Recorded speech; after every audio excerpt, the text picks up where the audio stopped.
We made it to 2021. Happy New Year! Did you get your beer? Oh, thank God you did it. All right. Let the party begin. Party's in my hair. It is in your hair. Your hair's green. You always have a party in your hair. Oh, feels like it. We're gonna have a mess later on. Oh my God. Oh my God. Oh my God. There's so much paper. Oh, you got it in my drink. Ah, I'm in. Hello, little screamers. And welcome back to our channel. Scream in Style, where we talk about horror and create lists of which we are inspired from that movie. And this one is Silent Night, Deadly Night. Punish. Pull up a chair, grab your poison, a drink, and let's get to the shot. So this movie, neither one of us have ever seen Silent Night, Deadly Night. This is original, and not gonna lie, I don't know if we're gonna see all 5. Oh, I know. After seeing the first one, Oh, I know. It's a no for me. I might get curious one day when I'm bored to pop Right. it in and see how it is. So originally, we wanted to do the Santa Claus. Obviously, he's the star, Killer Santa. We wanted to recreate him, but unfortunately, our Santa costumes, hers is buried deep in the abyss somewhere in a garage that we couldn't find, and I accidentally forgot mine coming back from Arkansas. It was perfect. I was so pissed. I got halfway to the airport, and I was like, "Fuck, Santa!" Santa! So instead, we're just gonna make victims of Santa. Yes. I know, it's so bright. I don't like Katie's makeup. Another makeup look she's probably not gonna like at all. Nope. So much confetti on this. I'm sitting all up in it, it's fine. So this movie was directed by Charles E. Sellier Jr. Want to hear some fun facts? Fun facts. Juicy fun facts that Juicy I fun found facts. about Yes. this? Mm-hmm. Let's do it. Yes. So the first juicy fun fact I got for you is that the original title of this movie was going to be Sleigh Ride. Oh, I like that. Right? They're both clever. I feel like the first one's a little too long. Right? That's why I just like Sleigh Ride. Short, to the point, got it. You know? We need to stay people. That is true. Play on words. Mm. Take you for a sleigh ride, girl. Yeah, there was with a my lot hammer. There was a lot of people doing it. Papas? So, like, no, I was meaning like bride. Like a good Oh. play could be a play on words. A good sleigh ride, you know. Oh, people were riding in that movie. Second fun fact. This was released the same day as Nightmare on Elm Street, My Beloved Freddy Krueger. Oh, so that's like the same era as that movie. Yes. So the 80s were hugely popular with horror movies at this time. There you go, Pinky. Is that like bright enough? Oh yeah. Outer space can see you. Hello. But these two movies were considered the most popular horror movies in 1984.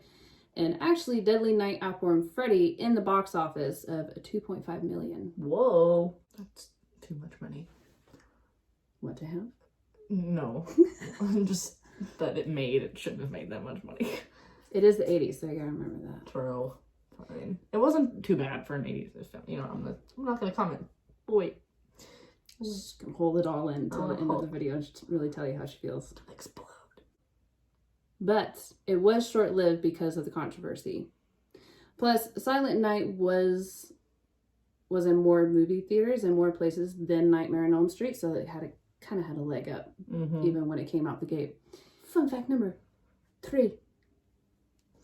All the advertising in the movie were reportedly making children deathly afraid of Santa and thought this movie would pretty much ruin Christmas. I could see that. And angry parents, because of this, protested outside theaters demanding the film to be pulled. Oh and my God. They won out in the end. That's not fair. Yeah, it's a bit ridiculous. Yeah. Fun fact number The director Charles was uncomfortable shooting most of the death and gore scenes, so the film's editor Michael Spence personally directed the more graphic scenes. However, he is uncredited for doing this. Ooh. So, Michael Spence, I hope you're going to get the recognition now that you deserve. You done did it. Look at that shimmer. Oh my. Glaring. Fun fact number 5. In the days before the film's release, Milwaukee residents loudly objected to a TV commercial advertising Silent Night, Deadly Night, and on November 6th, the Milwaukee Journal, I don't like saying that word, Milwaukee.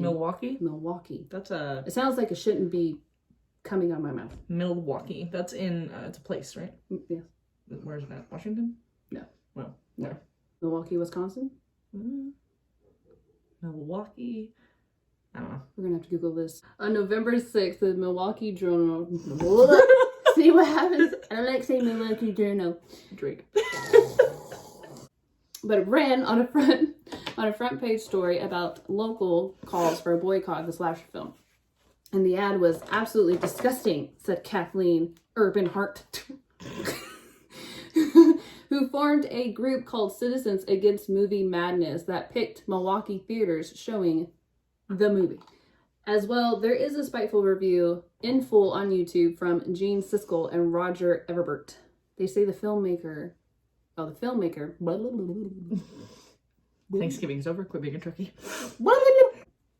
They say the filmmaker were profiting from blood money, and Siskel began listing members of the film crew by name on his TV program, saying they have nothing to be proud of. Whoa. Fun fact number 6. Mickey Rooney, along with other celebrities of that time, bashed the film, but then later he starred in the sequel, number 5, The Toy Maker. His letter can actually be seen in the film's Blu-ray release from Scream Factory. So a guy that bashed the movie was later on in one of the sequels? Mm-hmm. That's bull. Fun fact number I 7. can't do it. So this movie is based on alternative... Jesus! I can't talk. I'm not used to talking like this. I know, right? It's been a while. Take a drink. So this movie is based on a screenplay, alternative screenplay, not a book. The book actually doesn't exist. The movie was loosely inspired by a script he wrote. So in the credits, it does say based on the book, but that it's completely false. The book doesn't even exist. It's a lie. 'Tis a lie, my friend. So I almost went with like a Mean Girls quote there and was like, the limit does not exist, because that's... Who says that one? It's Lindsay, whenever she's... I don't know her actual name of the movie. Oh, whenever yeah. she's in the math, she's like, the limit does not exist. Yeah, she was like, it doesn't exist. And I was like, okay. Fun fact number 8. I didn't have anything in my hands that time. Halloween number 5, Michael Myers. He's the one that dresses up as Santa in the film. Don Shanks is his name. Mm-hmm. He is the Santa who climbs up a ladder into the second story whenever he's going to go surprise this little girl. But the cops are running around trying to find Killer Santa, so they think he's the Killer Santa. They all burst into the home, burst into the little girl's room with guns in her face, and the dude's like, way to ruin it. Thanks. Right. They're like, I'm so sorry. And left. I forgot about that part. Fun fact number 9. Ira's Toys is now a gym in Heber City. I was about to say Heber. Heber City, Utah, called the Mountain Gym. So take a little stroll. If you're ever in Utah, want to go see the actual place where Santa slayed. Just walk in there. Get a feel for it. Can you feel the terror? Feel the punish. Fun fact number 10. An abandoned soundtrack done by Morgan Ames was released in 2014, and his songs Santa's Watching and The Warm Side of the Door are featured in the film. But he recorded an entire Christmas album to be released in conjunction with the film, but because of the controversy of the film, it was halted. Oh. Yeah. No Christmas music for you. However, there is a 2D shed with Perry Buckin's original score for the film. So you can now enjoy all of its splendor like it was supposed to be. Huh. I'm not gonna lie, I wasn't a big fan of Warm Side of the Door song. I don't know. I don't remember that. You were singing it. I'm blending too much. Quit blending. Your eyes are like the sun on a sunset. Thank you. No bags for me. And those it's. I was actually able to find an interview with the star, the man who played Belle.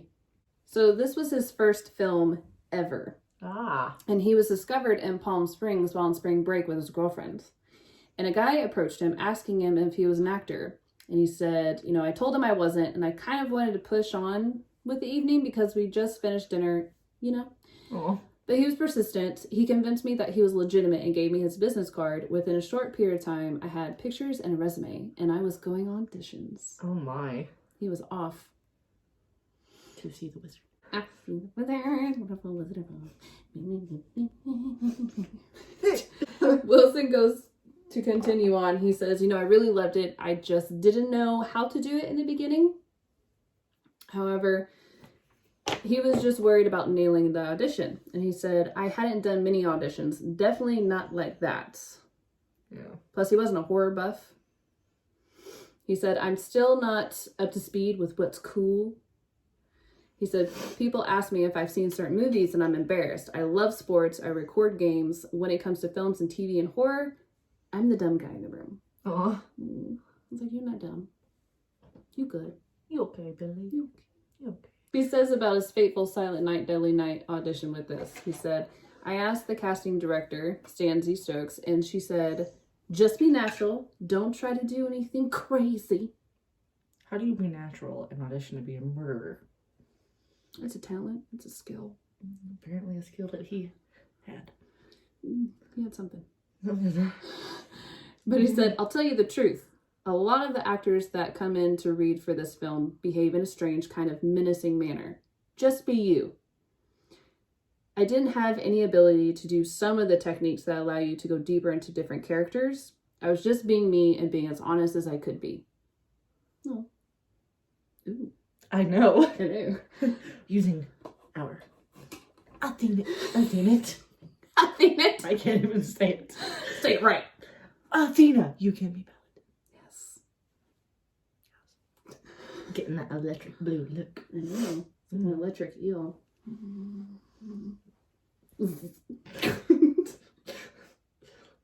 Do you feel it? I do. I'm feeling A little eely? please don't. Bacon frying. You just slap it on. I'm not good. I'm so glad I didn't grow up in the 80s. You got to slap it. Slap it good. Whip it good. So about that scene, he had this to say. He said, they asked me if I was up to it. He said, I had to pick her up a couple of times. And the article goes on to say how he was too nervous about how he might look on screen, but he just went ahead and just focused on the work of it. Put his nerves into the work. I'd be nervous too. Right? There's a lot of Top of Something in that movie. Into the 80s. Right? Facts. I was very, very, just shocked at that. I guess I'd never really seen 80s films. Oh, so much boob and sex. There was a lot. I was like, all right, this is making me uncomfortable. It's definitely a family film I would show on Christmas. Oh, yeah. Gonna watch it every year. The article goes on to say it wasn't then until Wilson attended the premiere at the Directors Guild of America that he got a sense of the reaction the film would elicit from audiences. He goes on to say, the place was quiet, man. I bet. The vibe wasn't cool. We as a society hadn't seen Santa doing stuff like that. It's very shocking. And it goes on to say this was his first time seeing the movie as well, and he too was shocked at the violence his character inflicts on those around him. The film reportedly had to be resubmitted to the MPAA ratings board 4 times before it received an R rating rather than an X. Whoa. He said, I was a little taken aback. I was like, oh my gosh, this is too much. Aw. Mm. And afterward, he continues, my dad, who attended the premiere with him, looked at me like, what in the hell have you done? Yikes. He goes on to say, it was just a strange time. I didn't know what direction it was all going in. He decided to protect his nascent. I've never heard that word. Where are you looking? Nascent? Nascent. Nascent. I haven't never heard that word before. Nascent. Especially of a process or organization, just coming into existence and beginning to display signs of future potential. So basically, the beginning of his career. That's funny. Thank you, Google. We got it. Right? So he decided to protect his acting career once reporters started asking for interviews. He said, I said things like, yeah, perhaps the producers did go too far with this. And heck, I'm just an actor trying to get a job like every other actor in Hollywood. Right? He said, I was just trying to justify it and be cut free of this thing. Mm. My general tone was, those producers were despicable, man. Oh, wow. Yeah. Throw him under the bus. That's not okay. Yeah, but I mean, I get it. You're just starting out. Right? You don't want to be seen as... Tied to a film that's literally everybody hates. Right? Not everybody. Sure. I didn't hate it. We didn't hate it, Billy. You are Satan. No. You ruined Christmas. Article goes on to say, the kindest thing one can say is that he very much feels like a novice and that he wasn't given much help on set. He said, when I first saw it, I was a little hard on my performance. I didn't know exactly what I could have done differently because I didn't have those tools. So it's pretty much, it sounds like, sorry, getting confetti on my hair, whatever. It sounds like he got found, thrown into a horror movie. Just be a killer, Billy. He said, the roles dried up and things slowed down. Life does its thing. I had 2 young boys and I wanted to take care of them to the best of my ability. And Hollywood wasn't fulfilling that. I just made the choice to move on and do the best I could to make money and create a life for my family. You go. Right. A 30th anniversary screening of the original was held at Egyptian Theater in Hollywood. Because Wilson always kept a low profile, the organizers assumed there would be no way they could convince him to show up, but they tried anyway. And he says, they sent me a letter that said, we know you don't do these things and that you moved yourself away from this. And I said, I'm right here. I live in Burbank. Sure thing. My wife and I will come. It's very simple. He said, we went and had some pizza before and had a glass of wine. Then we saw the film and it completely changed my feeling on it. So 30 years later, this is what he had to say about it. Oh boy. He said, I realized that fans see this film much differently than the national media did. The fan base is very different than what you'll see at a Dodger game. They love films, but particularly they love horror, and truly it was the fans that changed me. I thought that what I had done was just a silly little B horror film, but the fans, it just changed my life. My wife and I both walked away from that experience changed. We had no idea how much they loved the film, and to see how they saw the film was critical to that change. They saw it as more of a comedy than anything that was scary or disgusting or deplorable. They laughed their butts off all the way through it. The last couple times I watched it, I thought there were many different things I could have done. But you know what? That would ruin whatever it does to the folks who watch it now. I've learned to just let it be. And the article goes on to say it's also inspired him to kickstart his acting career. Oh. Hey. Hey. He said, I can't wait to pursue acting full-time. I used to want to run everything and be the guy in charge to make as much money as I could to pay for everything that my family needed for college, etc. I'm not in that spot anymore. So I've actually asked to be relieved of the higher level roles and be in the background more so I can step out. I get to retire from my current occupation and get full retirement in 4 years. Hey. I'm creating a path back to Hollywood. Oh, cool. And then I found an article from iHorror. So this is with the writer, producer, and editor of the film. So iHorror asked, when the film initially came out, it got slandered and censored and even banned. Was there a sense of defeat, or did you all feel that you really had something here that people will be talking about? And Scott Schneid.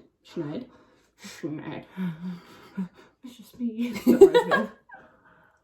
He said, I think when we were developing the script, we never thought for a second that the film was going to elicit the kind of response that it did in terms of the negativity and the picketing and the craziness.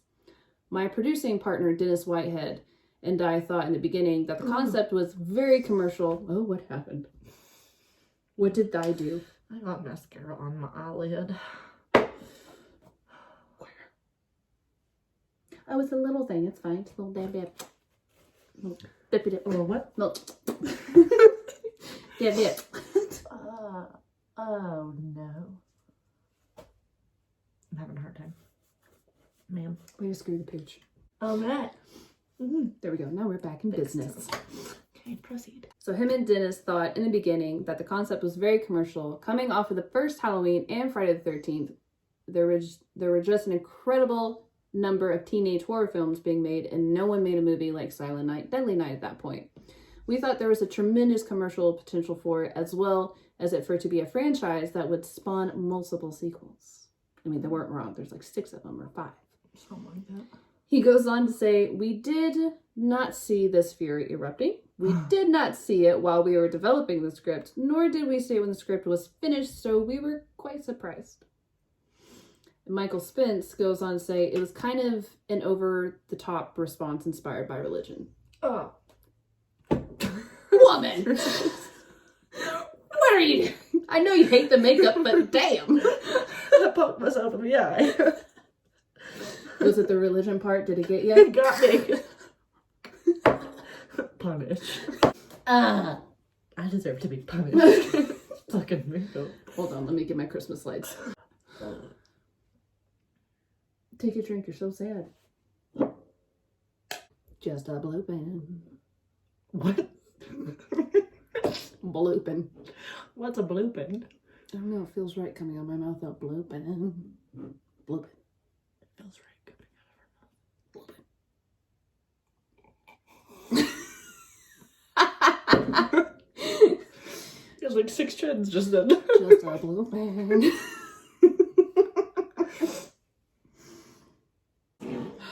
Blooping is drinking. Alright. So iHorror goes on to ask, during the controversy, were you guys thinking they should jump ship and move on to another project? Or were you really trying to see this film through? Scott Schneid said, we spent a few years developing the project, probably about 9 months, with Michael Hickey writing and just over a year trying to find money. We set the film up with Ira Barmak. What? Barmak? What? Barmak. I got mascara on my nose. What is Got it it. with you I and don't mascara know. tonight? My hands aren't working. Scott goes on to say, the executive producer who had a deal with TriStar Pictures, Dennis and I got frozen out of the process from there, unfortunately. Dennis Nye, the science guy. What? That's not Bill Nye. But you said Dennis Nye, right? That's his name? Yeah. And I thought Bill Nye. Bill Nye, the science guy. You know You have a weird brain tonight. I do. He said it was our first Hollywood movie, and as a young guy, you kind of get frozen out. So we had nothing to do with the production and kind of watched all of the circus unfold from the sidelines. Oh no. And we at that point had no power over what was going to or not going to happen with the film. Michael Hickey, the writer, said, I wrote the screenplay and Scott went off and found the money within a few months. I think the whole thing happened very quickly. When I hand the screenplay off to the studio, that's obviously the end of the writer's contribution, and that's normal, and I knew that. But when the controversy started, it was amazing, and I really enjoyed it. I had no idea what effect it would have on the future, so at that point, I just felt like I was along for the ride. Yeah. I did an on and on. That's that. No, I don't like saying it. Say it faster. I did it on camera. I didn't either. Hello. Do you? Do you feel the electric blue coming through your screen? Yeah. But they did a on-camera interview with Entertainment Tonight and radio interviews. I must say that a lot of people who were associated with the movie, and I'm not talking about Scott or Dennis, but people at TriStar didn't want to raise their heads up. But I was personally happy to. I thought the whole thing was absolutely hilarious, and I had a lot of fun. I felt no negativity. Personally, I was in no way charged by the controversy. I thought it was great. Of course you did. He wrote it. Right? Of course you are. You're biased. Yes. I would say that too. I wrote it. Did you hear that? Yeah, what was that? I don't know. There's a rumble. A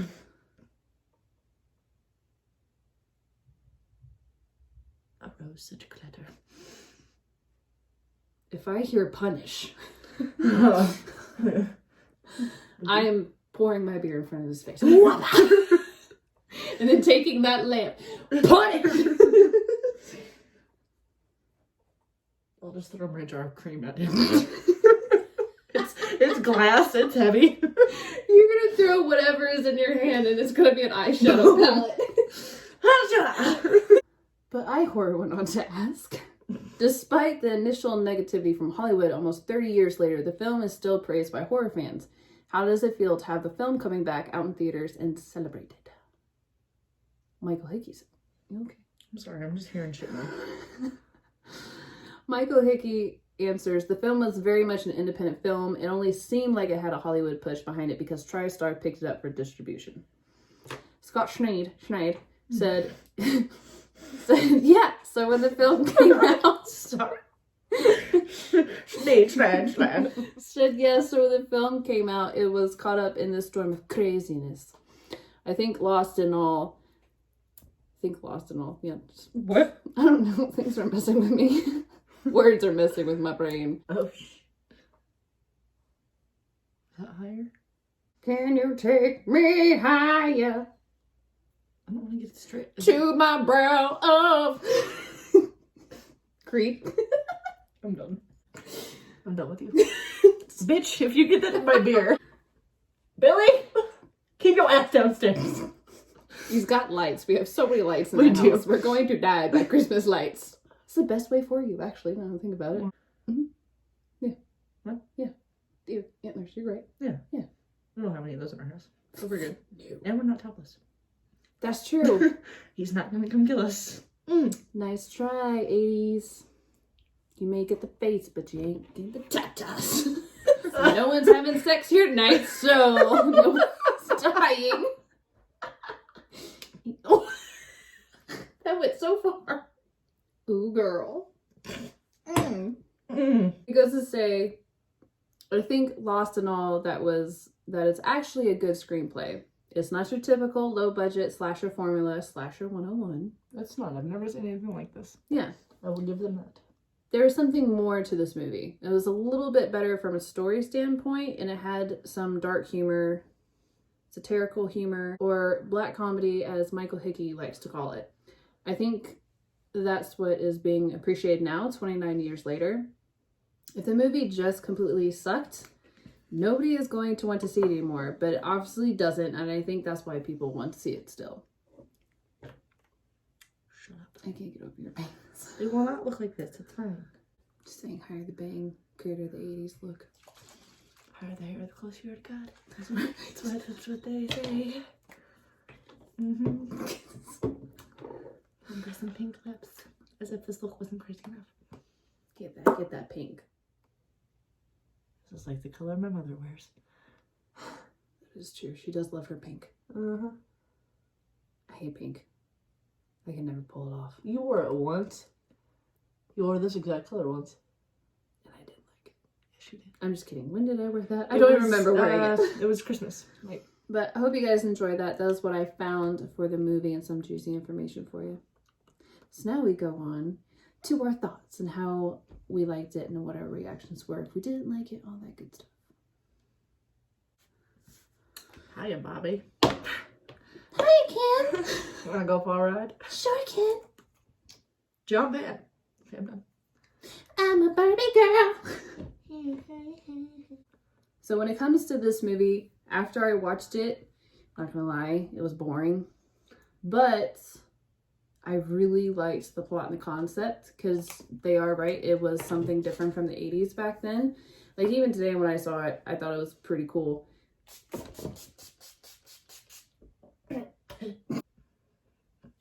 Anyways. No, I definitely agree with you. Like, we both said that afterwards. It was like, this was a new idea. Like, the movie might have sucked, but it was like, it was a cool idea. Mm-hmm. It didn't suck, but I can't with that. Time to tease. Tease it. Can you cover mine? Too. Thank you. I'm saying if they did like a redo like nowadays, it would be a really like scary but cool movie. Ooh, yeah. Wouldn't that be neat? Mm-hmm. I want a remake. I'm sorry for all those horror lovers out there that love the original, but I'm not gonna lie, I would love a remake of this movie. It would be cool. However, I would ask for less boobs, less softcore porn. I didn't like it. It's not, no. I'm just saying, Billy had the most hairy bottom half I've ever seen in my life. Oh, that was funny. He was Sasquatch. He was a sexy Sasquatch, but he was a Sasquatch. It's like they waxed everything from chest to torso, and then they're like, we ran out of wax. You're going to have a hairy leg and ass, boy. Yeah. Ooh, we are getting to God. It's got to be teased. But, however, I really like the kills. I actually kind of like his Terminator monotone. Punish. At first I'm like, what are you doing? And I mean, audiences are right today whenever they see it. It is laughable. It is very funny. The part where like I couldn't handle how he was like with the kids, like whenever they would go sit on like Santa's lap, that part I could have done without. Oh yeah, you didn't like that part. It just seemed very like just the way it came off, I think. And it was with when a little girl was sitting on his lap and she wouldn't stop kicking around. Yeah. And the way what was he saying? Like behave or sit still or something? Like all of that. I was like, He was just uncomfortable and you could tell, but it just the way it like was portrayed for me, maybe just because the whole movie had like tits and ass and everything everywhere. Maybe I just thought it made my mind like do that, but I don't know. I didn't like it. His tone was off, as best as I can say with that. It did sound a little weird whenever he was talking to that girl. Like, I picked that up a little bit. It's not prevalent, it's not a lot, but there is like a little bit of undertone in there that's a little, it's uncomfortable with him talking to that girl. This movie is definitely not something I'm gonna watch often, but it is cool. I liked it. I did too. I enjoyed it. I was sad that like he died, didn't he? They killed him, didn't they? Yes, so he did die. So this is where it kind of gets a little confusing. So this is what I gathered. The reason why he became the murderous Santa is because was so traumatized by it that he's purging himself by being the killer Santa that killed his parents.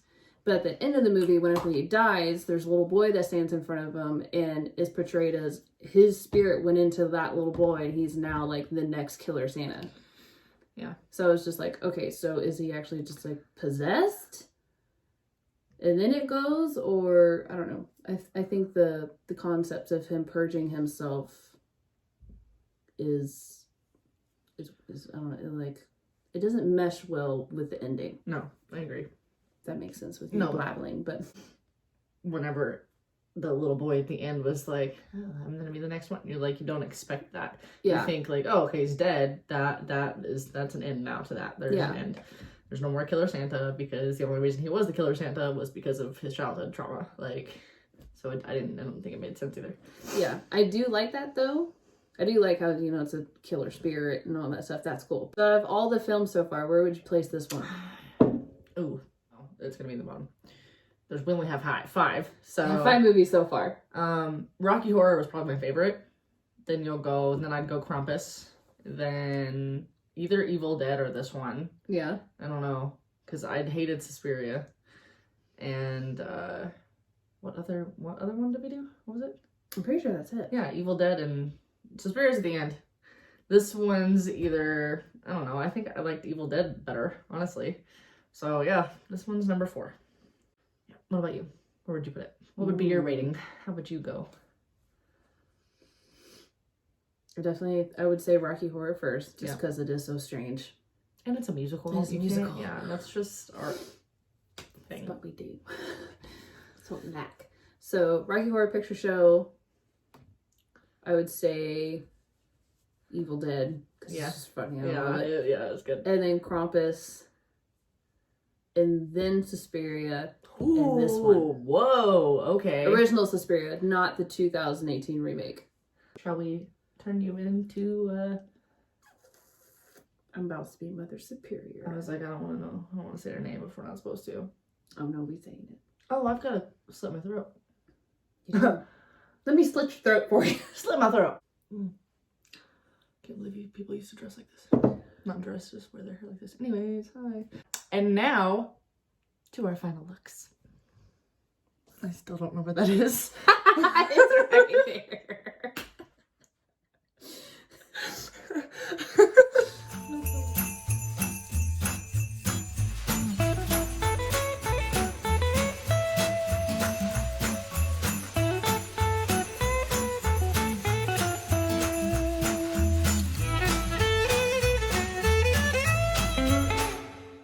Punishment is absolute. Punishment is good. Now go to your room.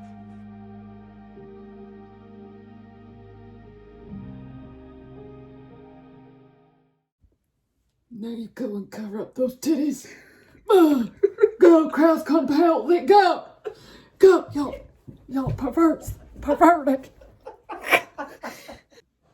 Thank you guys for tuning in.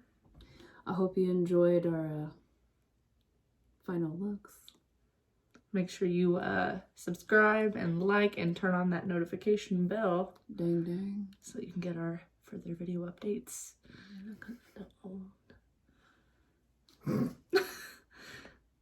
Until next time, little screamers. Bye. Cross compel you, you whore. Bye. Bye.